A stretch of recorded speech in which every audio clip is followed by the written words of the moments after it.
Hi, I'm Evilise Page, and thanks for listening to the Believe Big podcast, the show where we take a deep dive into your healing with health experts, integrative practitioners, biblical faith leaders, and cancer thrivers from around the globe.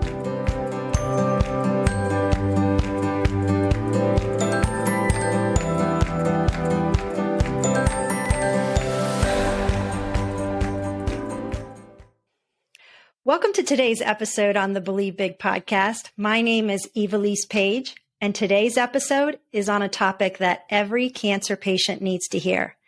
It will not only empower you, but bring you much hope. I'm excited for you to hear from my friend, Dr. Kelly Turner, who is the New York Times bestselling author of Radical Remission and Radical Hope, now in 22 languages, which summarize her research into radical remissions. When someone heals from cancer or another serious illness in a statistically unlikely way, such as without conventional medicine or after conventional medicine has failed. Over the past 15 years, she has conducted research in 10 different countries and analyzed over 1,500 cases of radical remission. She is a frequent guest on the Dr. Oz Show and holds a BA from Harvard University and a PhD from the University of California, Berkeley. Kelly also created and directed a docuseries that explores each of the 10 healing factors from her research and features many of the radical remission survivors from the books. She is also the founder of the Radical Remission Project website, which continues to collect new cases of radical remission and offers online courses, in-person workshops, and one-on-one health coaching. Welcome, Dr. Turner, to the show. Thanks for having me, Evilise. It's so nice to see you again. It's been a lot of years since I saw you in Baltimore with Believe Big. Yes, you as well. Our listeners are always interested in discovering what our guests' favorite health tip is. Can you share yours with us? Sure. I have so many, but if I had to choose one, it would be when in doubt, go for a walk. It used to be when in doubt, take a nap, but it's not always easy to fall asleep when you have troubles on your mind. I see my kids and my cats just take a nap at the blink of an eye, but I think for adults where we're worried about something, it's not always easy to just slip into sleep, but it is always possible to take a walk. So when in doubt, take a walk. I love that. And they even say, take a break from your workday. It's so healthy for you just to take a walk. As you're saying, they said sitting is the new smoking. So it's incredible that you can do something as simple as going for a walk to clear your mind, your heart, and to get some really good exercise for your body. So that's a great tip. Many of the physicians and the researchers that I meet that specialize in oncology have a reason for pursuing this path of medicine and research. What made you decide to do your research on radical remission patients? Like most people, I've been touched by cancer. The first two people who I knew died of cancer. One of them was my friend who died when he was 16. We were both 16. He was diagnosed when we were both 14 with stomach cancer. So cancer has always been to me this thing that just comes out of the blue and can kill you without any real forewarning. And he went through everything his doctors recommended, surgery, chemo, radiation. And unfortunately, we had to bury him at 16. And that was really hard on our small community. It really left an impact. And so when I left Harvard and was trying to figure out where do I want to go in my life, I really wanted to find a way to give back to cancer patients in some way. And that's what led me to counseling cancer patients. And that's what I was doing. That's where it was going to end. That's where it was supposed to end. But then, of course, I came across a case of spontaneous remission, which I call radical remission. And I just couldn't let them go. I read the one case, and then later that night, I went home on PubMed, and I found that there were over 1,000 of these cases published in medical journals. And I hadn't heard of them. The doctors writing up these case reports didn't know how these people got well. And meanwhile, all the people I was counseling were dying. So I just had this moment where I said, there are over 1,000 people who've turned around cancer when they were expected to die. The doctors don't know why they got well, and no one is studying them. And I said, I really want to study them. It would be hopeful. It would be a lot less depressing than working with these people who keep on passing away. And maybe we can learn something that will be helpful. So that's what started the PhD journey at UC Berkeley into researching these cases that unfortunately no one was really digging into. I'm so glad you did. It's like yours. It's interesting that you say that because in my charts at Hopkins, it says spontaneously remissioned. And it doesn't say all the things that I did to help my body heal. So I, like you, found it fascinating that when they don't understand it, they'll just say spontaneously remissioned. I just love your books because you give hope and information backed by research, and it's easily digestible and actionable. I say this all the time. It's one of my favorite resources we give to patients at Believe Big. In the book, you share that you researched hundreds of cases of spontaneous remission patients and that you found over 75 different factors that may have played a role, but 10 factors that every person interviewed mentioned doing in being healed of their cancer. Interestingly, I found that only 3 of the 10 are physical factor. And I wanted to just go briefly through them on this podcast so that everyone could hear what they were. And the first one is one that most people probably are familiar with, is to radically change your diet. And I know how huge that is. And in what ways specifically did you find in your research that radically changing their diet made significant differences? I think anytime you radically change what's going into your body, you're going to change what's happening inside your body. So it's just common sense. And if you are dealing with something, an illness, whether it be cancer or MS or ALS or anything that's considered difficult to treat or not necessarily easily curable, you want to do what you can to help the inside of your body be as healthy as it can possibly be. So it just makes common sense to try to put either something healthier or just something different into your body and see if that can change things up for your immune system. I'm not a medical doctor, so I actually don't give medical advice, but I am a PhD cancer researcher, so I can tell you what radical remission survivors do. And for them, they do all radically change their diet in some way, but that's almost where the similarities end, because some of them go really deep into juicing and other people really deep into paleo or ketogenic or vegan or raw or you name it. There's 50 different diets that they're on. But if you zoom back a bit, they're all greatly increasing their vegetables and fruits, greatly increasing vegetables. And they're reducing or sometimes eliminating things like meat, wheat, sweets, and dairy. And when you make a big shift in your diet like this, not saying it's easy to do, but it improves your digestion, it improves your mood, it improves your circulation. And 70% of our immune system comes from our gut.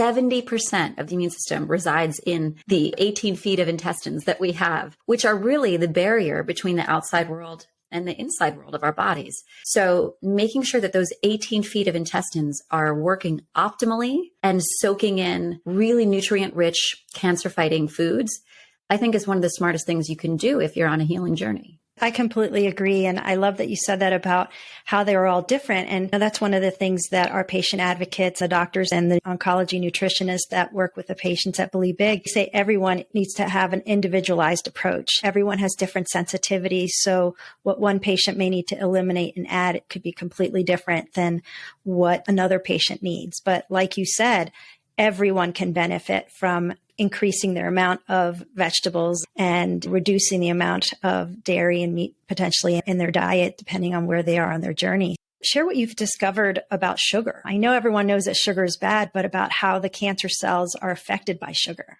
Well, to understand a little bit about that, you just need to go back to your PET scan. A typical PET scan, you ingest or you're injected with glucose. You're injected with a diet of concentrated saturated glucose. And then you have to wait a half an hour. And then they put you in the scan machine. And what they're looking for is where is that glucose, that sugar, being metabolized the fastest? And that's what the scan is looking for. So they dye the glucose so that the scan can pick up these hotspots. And these hotspots are where cancer cells are metabolizing sugar. This doesn't necessarily say that sugar causes cancer. We can't make that claim, but we can say once you have cancer cells in your body, they do metabolize glucose at a much, much higher rate than a healthy cell.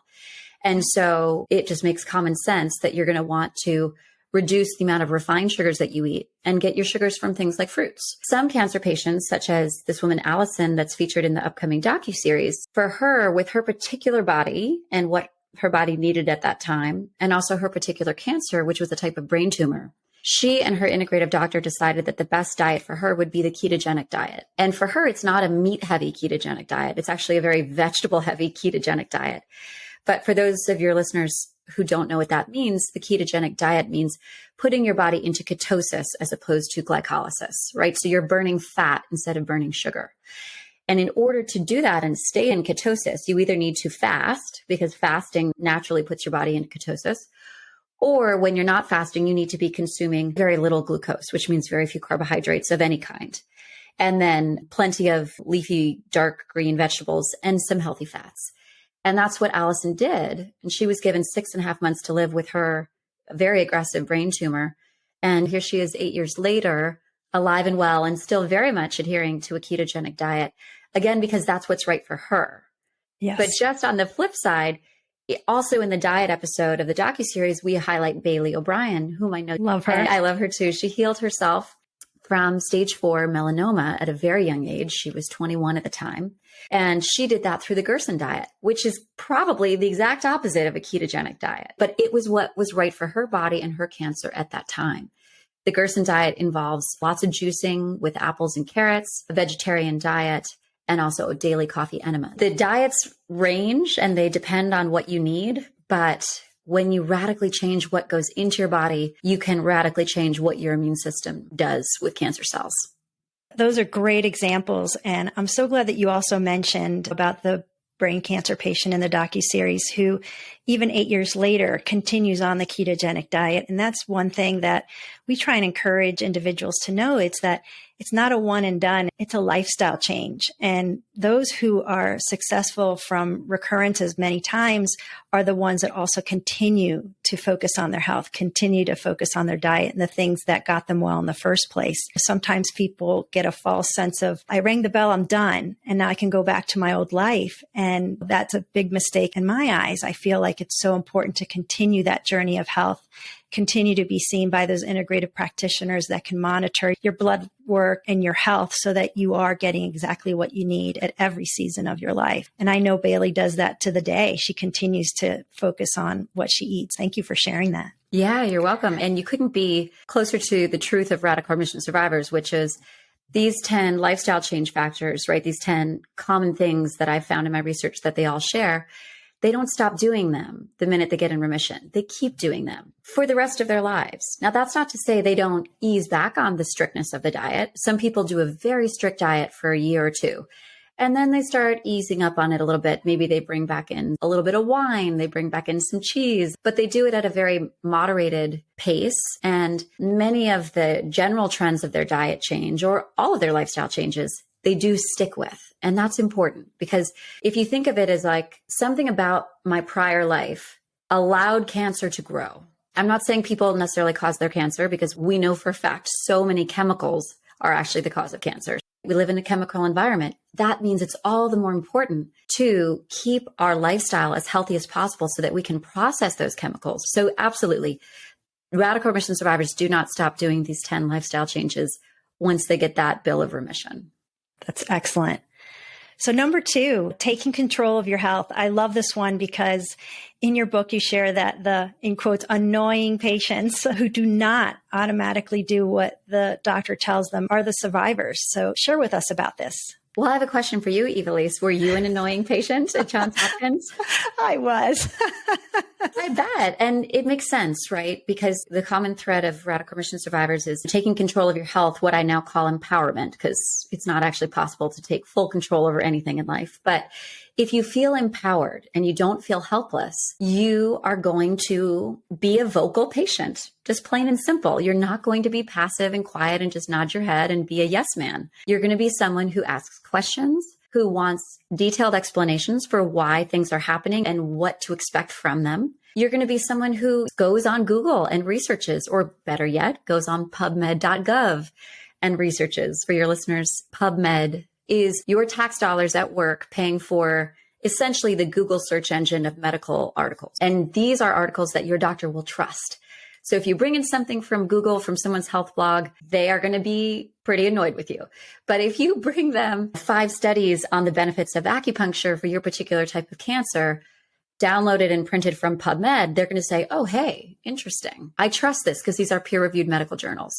So absolutely, taking control of your health is a common thread among radical remission survivors, and they become the squeaky wheels. They become the annoying patients who don't just say yes. They want to ask questions. They want to understand what's happening. And that doesn't mean they disagree with their doctors. It doesn't mean they say no to what their doctors are suggesting.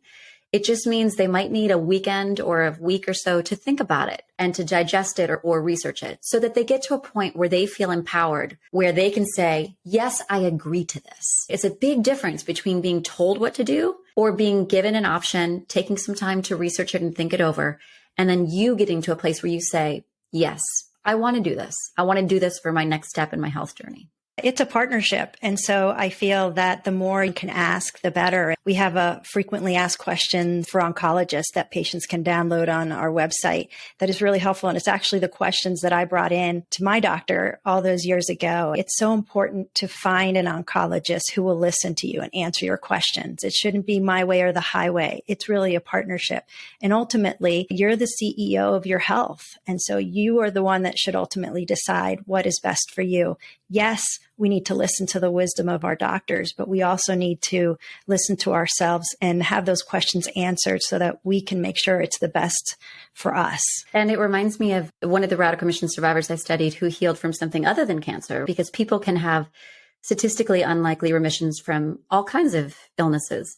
And one of those people is a woman named Palmer Kippola, who healed herself from multiple sclerosis. And we actually feature her in the empowerment episode of the docuseries because she had no choice but to empower herself. She was diagnosed with MS in 1984, and she wasn't given any option. They said, you're going to end up in a wheelchair. Steroids might delay it by a few years, but you're going to end up in a wheelchair, because she was diagnosed at the age of 18. So it was a devastating diagnosis for her back in 1984. And because the doctors weren't giving her any options, any medication in those early years, she had no choice but to empower herself. So she went to the library. She read the books on nutrition. She read the books on stress reduction. And eventually she got to a point where her MS was somewhat under control, but it would often flare up, especially when she was stressed. And she started to wonder, this vegetarian diet that I've been on for 15 years, thinking that it's healthy, I wonder if I need to change that. And her doctor said, no, diet has nothing to do with it. She did a little more research and decided to cut out gluten for herself. This is an experiment. Within 1 week of cutting out the gluten, her MS symptoms disappeared and they never came back. Wow. Yeah. And she went to her doctor like 4 weeks later and she's, I am well. Like, I took out the gluten and now I feel great. And what do you think? And he said to her, oh, it's a fad and you need to go on these crazy steroids right now. She ended up following up with him a few years later and he had his tail between his legs and he said, I'm sorry, I was wrong. Gluten sensitivity is showing to be inflammatory for multiple sclerosis patients. And she said, yep. And I've been off gluten and I haven't had any symptoms since. And so that's an example. Talk about an quote unquote annoying patient, right? She came in with a solution that had worked for her and he just dismissed it because he couldn't understand from his training how that could possibly be true. Then when the science caught up to her and he had enough published journal articles in front of him saying, oh, some people are truly gluten sensitive and their systems get hugely inflamed from gluten. Then he was able to say, oh, okay, I see you now. And now I understand you. And I'm sorry. And so it's a beautiful, happy ending of them coming back together and repairing that relationship. But it is a reminder of what the doctors aren't always the ones who have the answers. And sometimes you do need to work with your nutritionist or your integrative health practitioner to add things in, like a gluten-free diet or mistletoe treatments, which I know Believe Big is such a wonderful supporter of and a believer in. So yes, empowering yourself and finding what's going to work for you at this time is something that we're all just going to have to do if we want to recover from something that our doctors don't always have the answers to. So that leads me to number 3, which is follow your intuition. This is another area where we in modern society have lost touch with our instincts. And you share in your book that we used to be hunters and gatherers, people who could sense when a storm was coming or feel fear, feel danger nearby. So talk about why this factor is important when dealing with a cancer diagnosis. I will have to say, I didn't expect this to be a common factor. And I was worried when it kept coming up over and over again, simply because I didn't know how my professors at UC Berkeley were going to respond to the idea of following your intuition as a common factor in healing. But I'm so glad you bring up the hunter-gatherer brain, because when I looked into the science behind intuition, that's where it led me. We have the oldest part of our brain in the very back of our brain. It's right above the spinal cord. It's called the cerebellum. It's colloquially known as the reptilian brain. And it just means it's the oldest part of our brain. It is in charge of survival. And when our survival is threatened, that is the part of the brain that takes all the blood and takes over. So the blood literally drains away out of your frontal cortex, and all of the activity starts happening from the back of your brain. And this is why we make decisions when our lives are threatened that we don't understand rationally. A mother who runs into the middle of the street to snatch her child from being hit by a car. If you interview her afterwards, she'll say, I didn't even know what was happening. I was just suddenly doing it. I just acted. I didn't think. I just acted. And that's because her cerebellum took over, right? This is the part of your brain related to survival. It's also the part of your brain that talks to you very directly, and it doesn't lay out steps one after the other the way your frontal cortex does. It's also the part of your brain that's in direct contact with the 100 million neurons in your gut. So when you say, I have a bad feeling in my stomach about this, you really do have a bad feeling. There's 100 million brain cells in the lining of your intestinal tract that has direct contact with the back of your brain. And that's why people call the gut the second brain, and they are in direct connection with each other. So it is important to listen to that strong inner voice that takes over and says, call your best friend from college. And you're like, what? Your frontal cortex kicks in and says, that doesn't make any sense. I haven't talked to her in 20 years. But if you just listen to that voice sometimes, as long as it's not dangerous, you don't listen to a voice that says jump off a bridge, but you can pick up the phone and call your old roommate. The people that I study, when they follow through with that intuition and make that call, turns out that roommate is now an oncologist and has some wonderful ideas for them, right? Wow. So you never know where that strong inner voice is going to lead you. And I'm not saying you follow it blindly, because radical remission survivors don't do that, but they do start listening to it, and they don't dismiss it. They don't dismiss the gut feelings, and they don't dismiss that inner voice that starts whispering, or in some cases shouting at them. That was me when I was trying to decide, when they were telling me that I needed to do chemotherapy. And in my gut, and as a person of faith, I sometimes feel like that's the Holy Spirit guiding me and telling me that it was going to hurt me more than it would help me. I couldn't explain why, like you're saying. All I knew is that I had this feeling that it would hurt me more than it would help me. And I didn't know the science behind it at that time, but interesting, years later, when I was going to my integrative doctor and we were doing all these different blood tests, they discovered that I have the MTHFR gene, and that people who have this gene, they say that have a difficult time processing out chemicals and things like that. I just found it fascinating that everyone makes the decisions that are best for them. But like you're saying, really focus in and listen and say, okay, what is going to be best for me? And don't say, I'm not a doctor, I shouldn't make this decision, or I'm not old enough, or I don't know enough. You need to listen to your body to know what is best for you. I love that you included that as part of the 10. Yes, I didn't include it. Radical remission survivors just told me that's what they were doing. So I had to include it. It's a fact that radical remission survivors hear that intuitive voice and they let it take a seat at the decision-making table. I love that. So number 4, using herbs and supplements. This is one that I believe was one of those key factors in my healing with mistletoe therapy. And no matter which path a patient takes, can you share the reasons why using herbs and supplements are important during a cancering process, or that you found the radical remission patients shared with you? Absolutely. Radical remission survivors are all taking some form of supplement, right? Plant medicine, whether it's in the form of an IV drip or a subcutaneous mistletoe injection, or they're boiling herbs for 2 hours on their stove. They're taking some form of plant medicine. And the reasons they are doing it is one of 3 reasons. And sometimes it's all 3 of these. It's either to detoxify something from their body. So take something out of their body that shouldn't be there. Maybe that's mold. Maybe that's heavy metals, for example. To bring something into their body that should be there, but it's not. So to boost your body with something that it's lacking.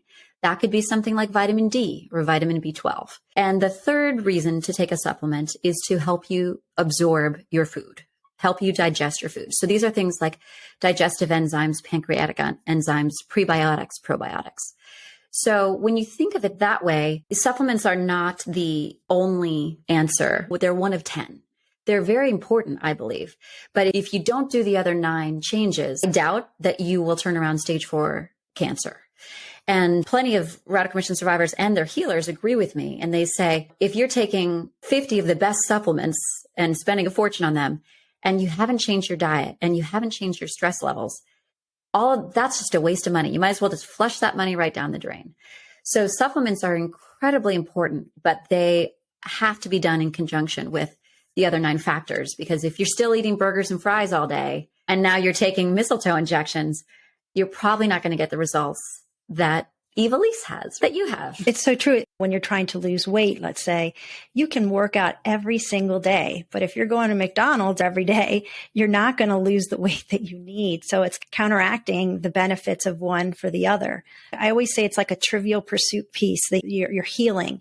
And there's all these little wedges that need to be put into place that is best for you. And just having an integrative practitioner that works alongside to be a part of your care team is so important, because they help you to figure out what are those important wedges that you need for your health and for your healing. And I'm so glad you brought up the idea of the integrative practitioner, because of the 10 lifestyle change factors that radical remission survivors do, this is the only one that you really need to do along with a professional. You can work on releasing suppressed emotions. You can follow your own intuition. You can eat more vegetables all by yourself, but you should not be taking herbs and supplements unless you're under the guidance of a health professional. And that could be a Tibetan herbalist. That could be a nutritionist or a dietitian or an integrative functional medicine doctor, but someone who understands which plant medicine you need and at which dose. For example, in our docuseries, the herbs and supplements episode, which you're in, by the way, Evilise, a great little piece about Believe Big's mistletoe trial, which I'd love you to talk about.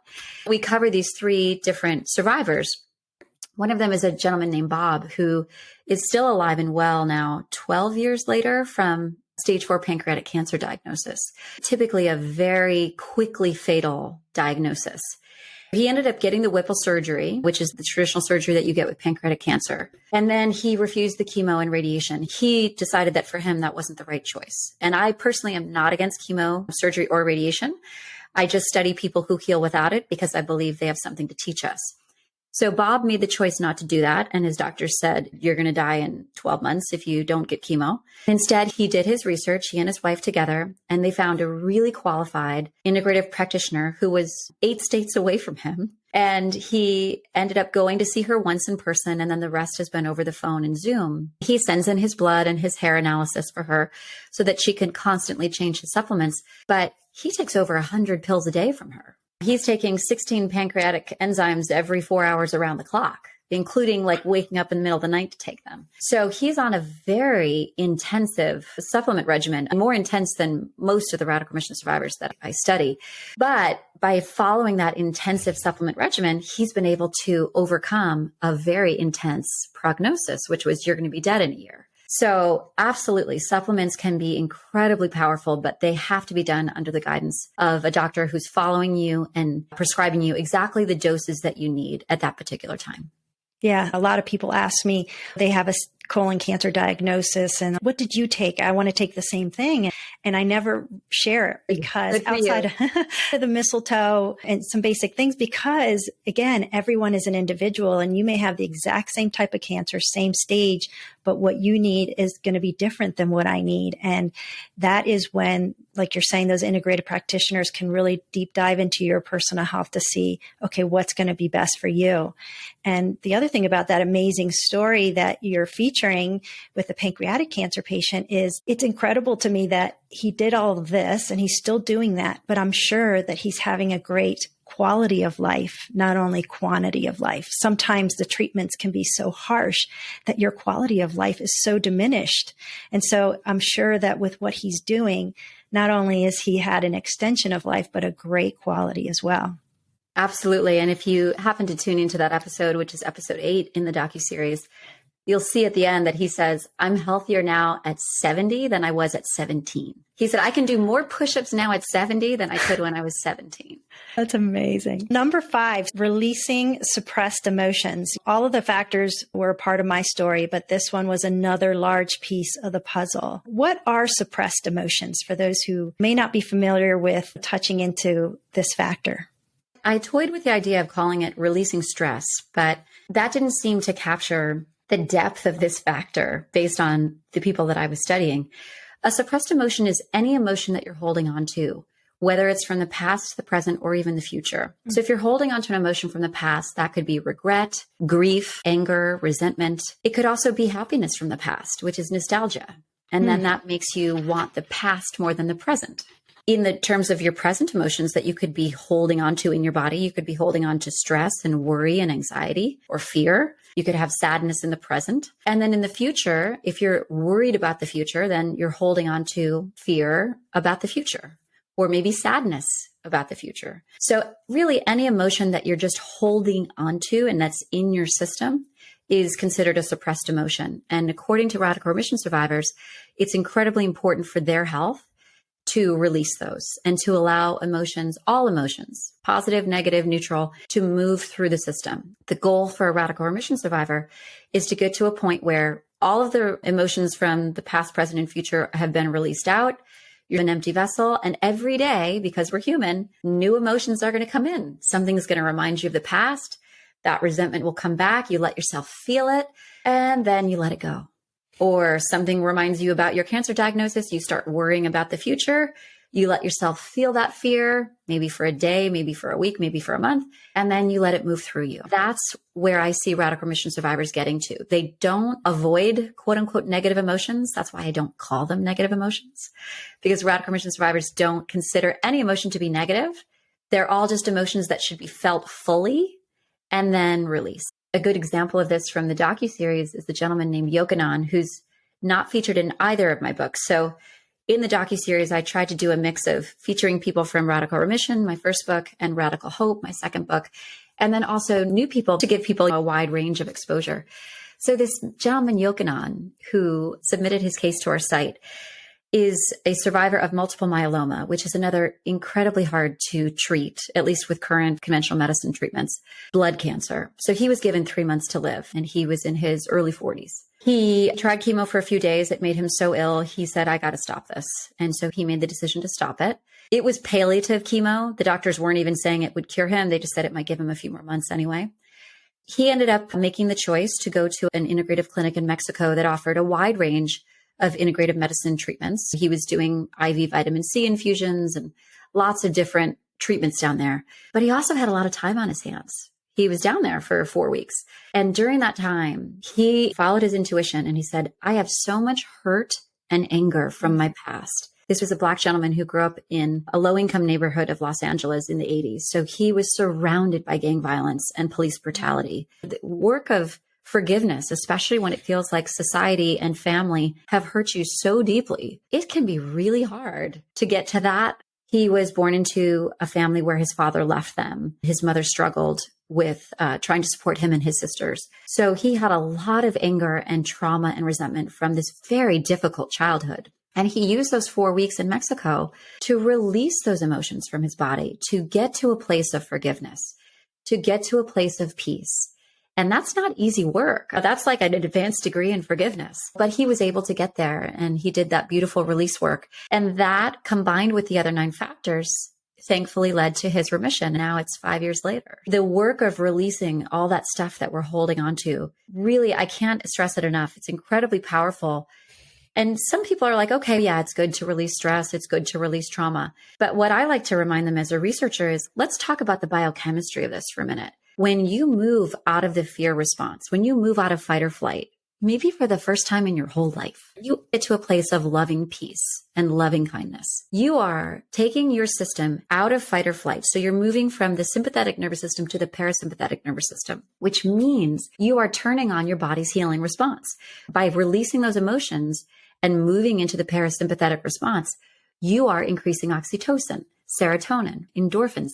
The list goes on and on. And then people would say, okay, so what? So you feel better, right? No. Oxytocin has been shown in multiple clinical trials to reduce the number of breast and ovarian cancer cells in petri dishes. So you are reducing cancer cells by moving out of fight or flight and into rest and repair. So anything you can do to get yourself out of fight or flight, out of that stress, anger, fear, resentment, regret, and into I'm grateful, I'm at peace, I forgive, I'm feeling love. You are helping your body fight cancer at a cellular level. I think it's just important for people to understand this is not something that's nice to do. This is something that's incredibly powerful for your immune system and its ability to fight cancer cells.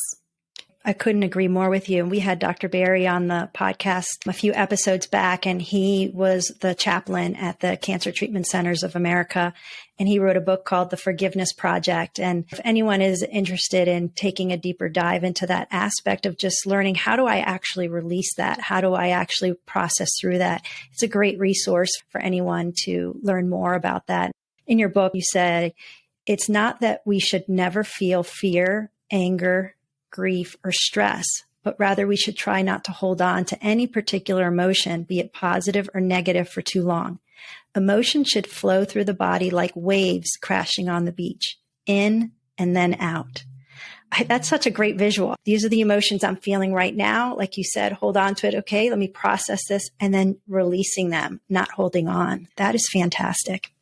So Dr. Turner, we always try and keep our podcasts to about 30 minutes or so, but I do not want to miss hearing about these next 5 factors. And so what we're going to do with your episode is we are going to end today's and then do a part 2 next week and allow people to hear the other 5 that I believe are just so vital and needs to be shared. So thank you so much for joining us today. And those who are listening, do not fret. You will hear the next 5 in next week's episode. But thank you so much for joining us today. Thanks for having me, Evelise. I'm so happy to be here today.